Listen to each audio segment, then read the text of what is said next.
안녕하세요. 저희 이번에 사회보험법 100점 맞으신 김유진님 인터뷰 한번 진행해 보도록 하겠습니다. 유진님, 먼저 수험 언제 시작하셨는지랑 준비 기간 등 간단하게 자기소개를 좀 해주시면 좋을 것 같습니다. 안녕하십니까. 저는 지방에서 공부를 하면서 올해 34회 공인노무사 1차를 준비를 했던 김유진이라고 합니다. 지방 사립대 서비스 관련 학과를 나왔는데요. 그래서 이제 저에게는 법이나 경영이 조금은 가깝지도 않고 많이 어려웠었습니다. 그래서 올해에는 1차만 한번 도전은 해보자라는 마음가짐으로 작년 11월 중순부터 준비를 해서 약 6개월간 1차를 공부를 했습니다. 6개월 정도 1차 준비를 하셨네요. 노무사라는 직업은 어떤 계기로 조금 접하게 되셨을까요? 처음에는 제가 입사를 하게 되면 연차가 어떻게 쌓이는지, 4대 보험은 어떻게 이루어지는지 아무것도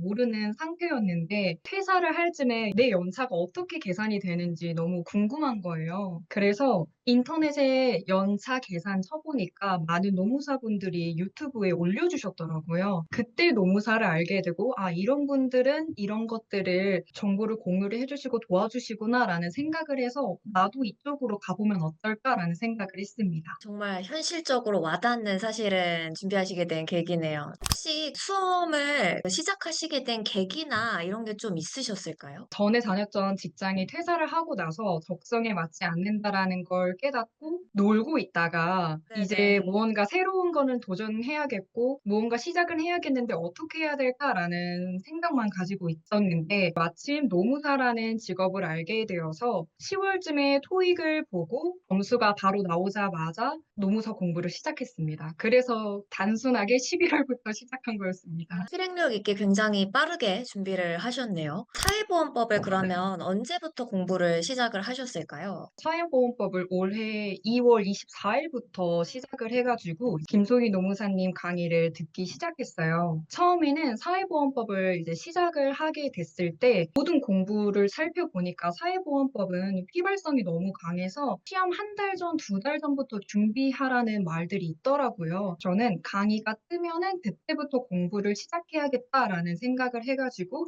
2월부터 시작을 했었습니다. 제 강의를 수강을 해주셨는데 여러 학원에 여러 강사님들이 계시잖아요. 아마 처음에 공부를 하실 때에는 강사님을 선택하시는 것도 큰 의사결정이 되실 것 같은데 어떤 기준으로 저희 학원이랑 또 저를 선택해 주셨는지 말씀을 해주시면 좋을 것 같습니다. 첫 번째로 고려했던 건 강의가 짧아야 했거든요. 전에 다른 학원에서 민법을 들었는데 민법 양도 많고 튕겨나간다라는 느낌이 너무 심했었어요. 길지 않으면서 전달력도 좋은 강사님을 원했는데 김소희 노무사님께서는 배속을 해도 단어가 다 들리고 어떤 게 중요한지 들리더라고요. 그래서 저는 단순하게 김소희 노무사님 잘 들린다라는 생각에 선택을 했습니다. 정보도 찾아보시고 기존의 네. 경험을 통해서 강의가 조금 양이 많으면 루즈해질 수 있으니까 그런 거를 의사결정의 우선순위로 삼으시되 수강평이나 OT를 조금 들어보시고 저를 이렇게 선택을 해주셨네요. 네, 네. 맞습니다. 강의를 진행하면서 유진님이 가장 이런 부분이 좀 좋았다라고 느끼셨던 건 어떤 걸까요? 두 가지를 꼽고 싶은데요. 첫 번째는 강의 시작 전에 필요한 부분을 복습할 수 있도록 쪽지 시험을 제공해 주셨던 점. 두 번째는 시험 마지막까지도 보충 자료를 제공해 주셨던 점이 정말 감사했었어요. 일단 강의를 마치면 어떤 부분을 집중적으로 공부를 해야 되는지, 어떻게 전략적으로 다가가야 할지 알려주셔서 공부의 부담을 조금은 덜 수 있었고, 자료들을 같이 보면서 이해를 도울 수 있었는데, 침대에 새벽 2시 혹은 3시에 눕게 되는데, 카페에 올려주신 자료들을 누워서도 이렇게 보면서 눈으로 익숙해질 수 있도록 바를 수 있는 게 참 좋았던 것 같아요. 그걸 잘 활용을 했습니다. 유진님 말씀을 들으면서 느낀 건 제가 이제 수업 때 여러 가지 전달도 드리고 자료도 드리는데 그걸 정말 의도에 맞게 잘 활용을 하셨다라는 생각이 일단 듭니다. 말씀하신 말씀하신 것처럼 쪽지 시험도 진도를 쭉 나가게 되면 여기서 정말 중요한 게 있고 조금 약하게 공부해도 되실 게 있는데 그냥 공부를 하시다 보면 다 똑같은 강도로 공부를 하시다가 중요한 걸 오히려 놓치실 수 있기 때문에 쪽지 시험을 드리곤 했거든요. 마지막까지 최대한 헷갈리는 부분을 좀 정리해 드렸었는데 제 의도대로 잘 활용을 해 주신 것 같습니다. 보통은 강의만 듣고 복습이나 이런 건 나중으로 미뤄 주시는 경우가 있는데 강의 듣고 바로 혼자 외우면서 복습하는 시간도 바로바로 가져 주셨을까요? 휘발성이라는 게 저한테는 너무 무서워가지고 강의를 이틀 기준으로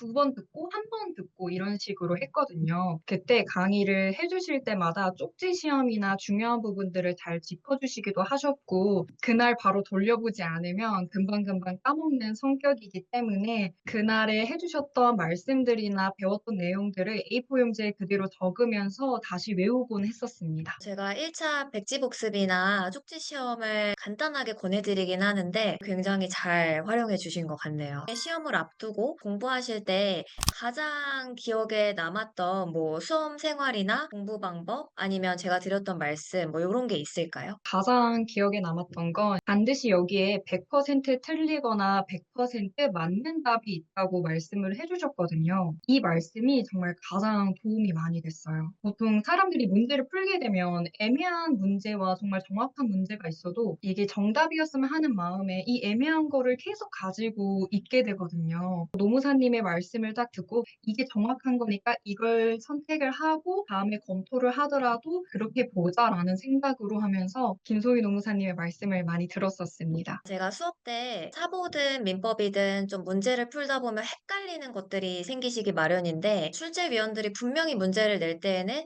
100% 틀리거나 100% 맞는 선지가 있을 것이다. 이런 말씀을 많이 드렸는데 유진님께서는 그걸 정말 체화하셔서 계속 문제풀이를 하시면서 연습을 하셨기 때문에 시험장에서도 그게 이렇게 빛을 발한 것 같습니다. 사회보험법은 강의를 듣고 기출을 돌리고 어떤 순서로 좀 공부를 해주셨을까요? 저는 강의를 이제 먼저 듣고 바로 문제는 못 풀 것 같은 거예요. 숫자 하나가 틀리면은 문제가 틀리는 건데 이 숫자를 모르면 아예 틀려버리니까 일단은 확실한 건 암기가 중요하다라고 생각을 했거든요. 그래서 배운 만큼 빈 연습장에 적어가면서 최대한 저에게 익숙한 걸로 만들기 위해 노력을 했어요. 강의를 다 듣게 되면 월요일부터 금요일로 나누었거든요. 그러면 고용, 산재, 징수, 연금, 건강 이렇게 하루하루씩 나누어 가지고 만약에 월요일이면 고용을 전체적으로 읽고 필요한 부분은 써가면서 OX를 풀거나 혹은 그 해당 범위만큼 기출을 풀었습니다. 유진님께서 공부하신 방법은 문제를 풀어서 내용을 익숙하게 하는 것보다는 먼저 기본서에 있는 내용을 좀 충실히 숙지를 하신 다음에 OX라든지 문제, 기출 이런 식으로 활용을 하셨네요, 네, 순서가. 맞습니다. 이제 문제를 푸실 때에는 기출 문제는 몇 년치 정도 어떤 방식으로 풀어주셨을까요? 기출은 7개년치 정도를 봤고요. 따로 7개년치를 봐야겠다 정한 이유는 문제집을 사니까 7개년치가 있더라고요. 시험 일주일 전부터 아침에 일어나서 10시 30분부터 풀면은 문제 풀고 오답까지 1시간이 안 걸렸단 말이에요. 그 전에 많이 익숙하기도 했고 빨리 풀 수 있는 문제들이라고 생각해서 따로 오답 노트도 만들진 않고 틀리면은 빨간 펜으로만 체크하는 식으로 두었었습니다. 기본서를 가지고 주로 공부를 하시되 기출을 기존에 이제 4월에 가벼운 객관식 사회보험법으로 이미 좀 풀어봤지만 아예 동형으로 된 기출을 구하셔서 시험 일주일 전에는 아침에 빠르게 감을 유지하기 위해서 푸시고 따로 이미 풀었던 문제니까 오답은 안 하고 기본서를 다시 회독하시는 이런 형태로 공부를 좀 해주신 거네요. 네, 맞습니다. 아마 유진님도 틀리거나 계속 뭔가 헷갈리는 문제가 있으셨을 것 같아요. 또 가벼운 객관식 사회보험법에 제가 동형 모의고사를 넣어드렸는데 동형 모의고사에는 사실 일부러 좀 틀리게끔 의도하도록 애초에 이제 출제된 문제들도 많이 있어서 틀리거나 헷갈리는 문제는 어떻게 해서 다시 안 틀리게 복습을 하셨는지 그런 것도 말씀을 해주시면 좋을 것 같습니다. 틀린 문제는 연필로 체크를 하는데 옆에 날짜를 항상 적어 놨었어요. 내가 언제 틀렸는지 이걸 정확하게 파악하기 위해서 적어 놓고 또 두 번째 풀 때도 그 날짜에 또 틀리면은 띡 그어 놓고 새로운 날짜를 적어 뒀었습니다. 이렇게 반복을 하게 돼서 마지막에는 빨간 색깔 볼펜으로 한 번 더 체크를 하고 한 번 더 볼 수 있도록 했고요. 그리고 만약에 계속 틀리고 똑같은 이유로 틀린다면 코멘트를 달아뒀었습니다. "이걸 또 틀리네? 유진아 문제 좀 읽어라. 왜 맞는다 골라 놓고 다른 거 골랐느냐?" 이런 것들을 적어 놓고 같은 실수는 반복하지 말자는 마음가짐을 가지기 위해서 노력했습니다. 기본서를 잘 외워주시고 해독을 하는 것도 정말 중요하지만 알고 있음에도 틀리는 문제가 있을 때가 있거든요. 날짜까지 적으면서 그냥 내가 자주 틀리네 정도가 아니라 정말 객관적으로 이걸 언제 몇 번 틀렸는지 확인이 되시니까 아마 진짜 이건 다시 틀리지 말아야겠다. 이런 마음도 더 드시고 유진님이 날짜 적으신 거는 굉장히 다른 수험생 분들한테도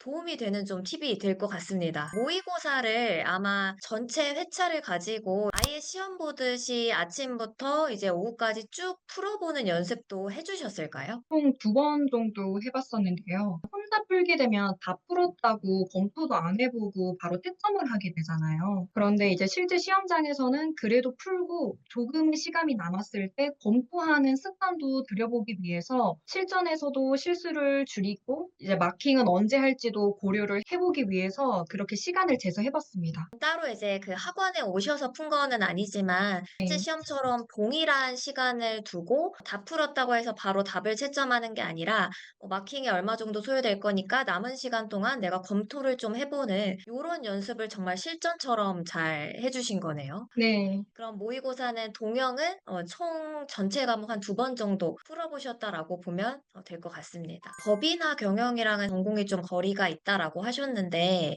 사회보험법이라는 과목을 접하셨을 때 가장 어려우셨던 부분은 어떤 걸까요? 제가 사회보험법이라는 걸 배우면서 4대 보험이 구체적으로 무엇인지 이제서야 알게 되었었거든요. 그러다 보니까 처음에는 '아 고용이 이런 거구나. 산지가 이런 거구나.' 이제 배우다가 점점 쌓이는 숫자와 날짜와 갑자기 위원회들이 나오고 위원들이 나오니까 이제 막 너무 혼란스러운 거예요. 다들 10 일로 통일했으면 좋겠고 30 명으로 다 통일했으면 좋겠다라는 생각을 했는데 문제를 풀다 보면 숫자를 주면 오히려 명확하게 보이니까 잘 풀려서 그건 좋았는데 점점 공부를 하다 보니까 오히려 줄글로 되어 있는 게 더 힘들더라고요. 줄글로 되어 있는 건 오히려 자세히 읽고 포인트를 짚어내야 되는데 그 포인트가 무엇인지 잘 모르겠다 싶어서 그게 점점 어려워졌었습니다. 공부를 법령 하나를 배울 땐 괜찮으신데 그게 쌓이면서 좀 비교해서 암기하셔야 되는 게 좀 어려우셨고 오히려 공부를 하다 보면 차라리 숫자는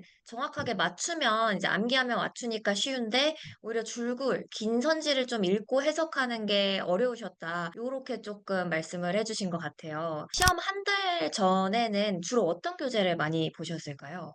시험 한 달 전에도 이걸 항상 끼고 살기는 했습니다. 없으면은 안 될 것 같다라는 생각이 들었던 게 점점 시간이 지나면서 제가 여기에 더 필요한 부분을 넣게 되기도 했고 노무사님께서 중요하다라는 부분들도 많이 체크를 해 두었기 때문에 시험 전날까지 이걸 보면서 1일 독을 할 수 있도록 제가 만들었었습니다. 가벼운 객관식 사보는 언제부터 풀어주셨을까요? 가벼운 객관식은 4 월부터 풀었었습니다. 유진님께서 별도의 요약서나 가벼운 사보 이외에 좀 유진님만의 자료를 만드신 게 있으셨는지 그런 부분도 좀 궁금합니다.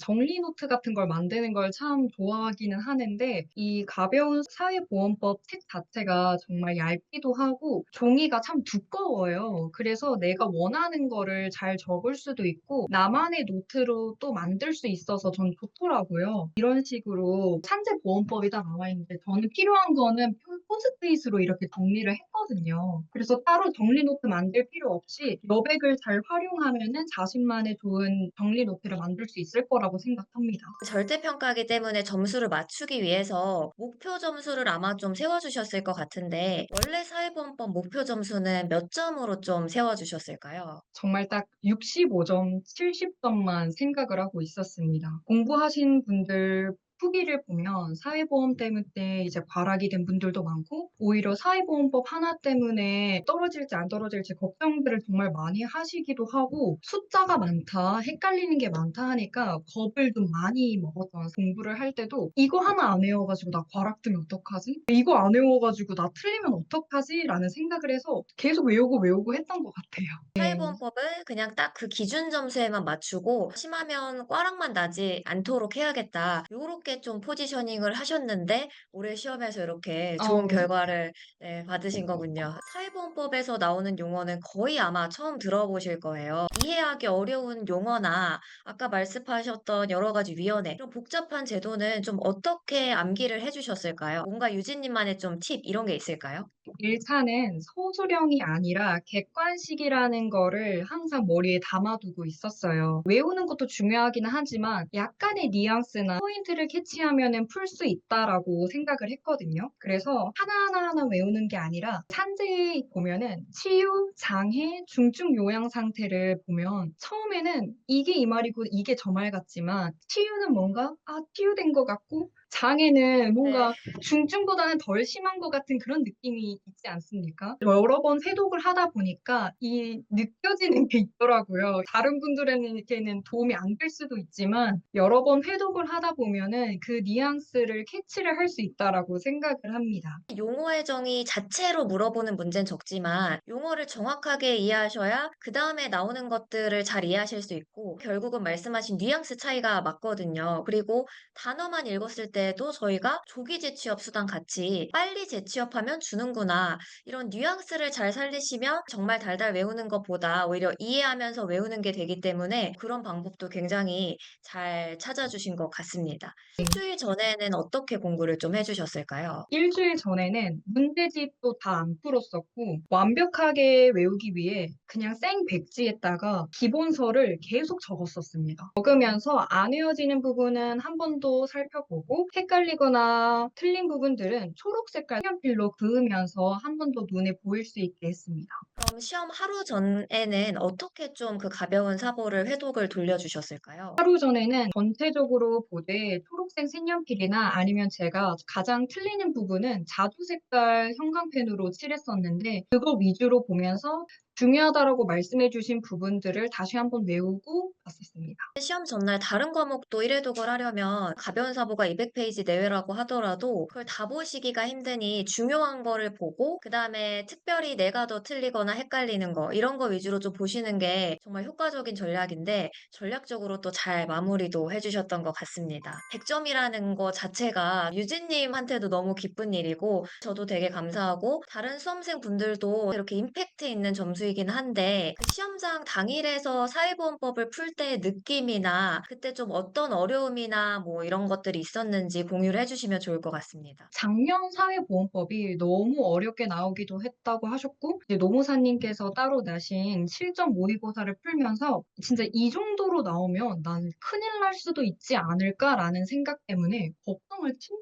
많이 했던 상태예요. 막상 시험장에 가보니 생각보다는 괜찮다라는 생각이 들더라고요. 보통은 사회보장 기본법이 쉽게 나오면 쉽게 나오지만 정말 어렵게 나오면 너무 어렵게 나온단 말이에요. 근데 풀리는 거예요. 사회보험법 괜찮다. 풀리겠다 하면서 풀려가지고 다행히도 잘 풀렸었고 감사하게도 좋은 점수를 얻은 것 같습니다. 말씀해주신 것처럼 사실 사회보장 기본법은 시행령, 시행규칙의 구석에서 내기 시작하면 정말 끝도 없이 양이 늘어나기 때문에 아예 버리시는 분들도 있는데 오히려 저는 그래도 기출 정도는 쉽게 나올 걸 대비해서 가져가셔라 라고 했는데 그렇게 공부를 해주시니 시험장에서 올해는 좀 사회보장 기본법이 쉽게 나왔구나 하면서 시험장에서의 체감 난이도도 그렇게 높지는 않으셨던 것 같네요. 1차만 하셨어도 공부를 하다가 슬럼프나 불안함 같은 게 찾아오는 시기가 있으셨을 것 같아요. 그런 네. 시기가 언제 찾아왔는지 그런 걸 어떻게 좀 극복을 하실 수 있었는지 공유를 해주시면 좋을 것 같습니다. 처음에는 제가 이제 말씀드렸다시피 6개월이라는 시간이 진짜 길어요. 시간이 지날 때마다 인지를 못하고 있다가 약 1개월 전부터 불안하고 시험이라는 이 두 글자가 저에게 다가오는 게 느껴지더라고요. 그래서 기억이 남았던 게 두 번 엄청 펑펑 울었던 기억이 있는데 저는 오히려